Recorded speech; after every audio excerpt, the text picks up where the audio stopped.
Assalamualaikum warahmatullahi wabarakatuh. Halo semuanya, nama saya Andika Dwi Irawan dari kelas 12 IPS 2. Saya akan menjelaskan kepada kalian semua tentang demokrasi terpimpin. Apa yang disebut demokrasi terpimpin? Sistem demokrasi terpimpin adalah suatu sistem pemerintahan yang dipimpin oleh seorang presiden secara mutlak dan otoriter. Demokrasi terpimpin dimulai Dekret Presiden 5 Juli 1959. Gagasan ini diajukan dan diketuai oleh PNI Suwirjo dan Letjen AH Nasution. Di antaranya tidak berlakunya UUDS 1950 dan berlakunya kembali UUD 1945. Yang kedua, pembubaran Badan Konstituante, dan yang ketiga, pembentukan MPRS dan DPAS.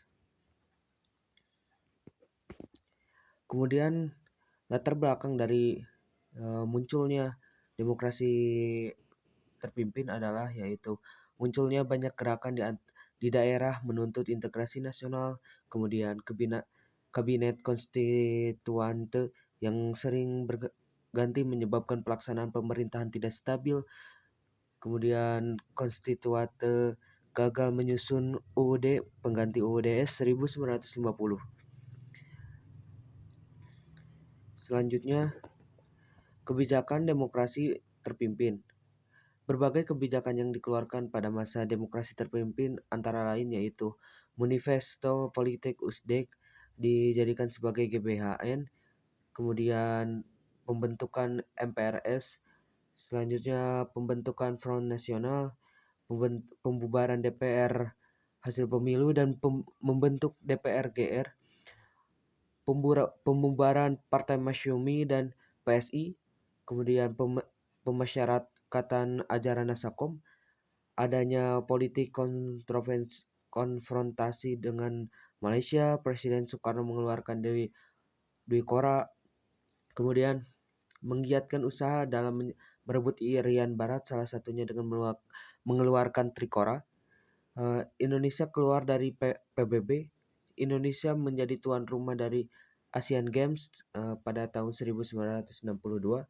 Kemudian menjadi tuan rumah Ganevo, mempelopori terbentuknya gerakan non-blok. Selanjutnya kita akan membahas tentang penyimpangan demokrasi terpimpin.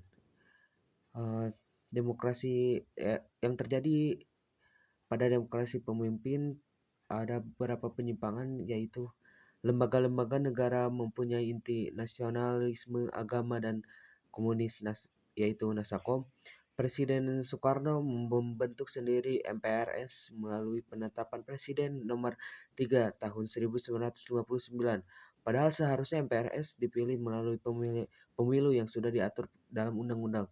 Kemudian yang ketiga yaitu prosedur pembentukan DPAS, karena lembaga ini anggotanya ditunjuk oleh presiden dan diketuai oleh presiden, padahal tugas DPAS adalah memberi jawaban atas pertanyaan presiden. Yang keempat yaitu prosedur pembentukan DPR GR, karena anggota DPR GR ditunjuk oleh presiden dan DPR hasil pemilu 1955 justru dibubarkan oleh presiden. Yang kelima, penetapan Manifesto Politik Republik Indonesia sebagai GBHN. Seharusnya GBHN disusun dan ditetapkan oleh MPR yang ada. Yang kemudian yang keenam yaitu pengangkatan presiden seumur hidup. Selanjutnya, berakhirnya demokrasi terpimpin. Berakhirnya demokrasi terpimpin terjadi pada 1965. Terjadi setelah adanya gerakan G30 SPKI. Beberapa faktor yang penyebab keruntuhan demokrasi terpimpin diantaranya yaitu adanya kekacauan besar yang diakibatkan oleh peristiwa G30 SPKI, kemudian krisis ekonomi nasional, kemudian tingkat inflasi yang sangat tinggi, kemudian penyimpangan yang dilakukan oleh Soekarno terhadap konstitusi, kemudian kegagalan Soekarno dalam bidang politik. Sekian yang mungkin dapat saya sampaikan dan saya jelaskan kepada kalian. Mohon maaf bila ada kesalahan. Wassalamualaikum warahmatullahi wabarakatuh.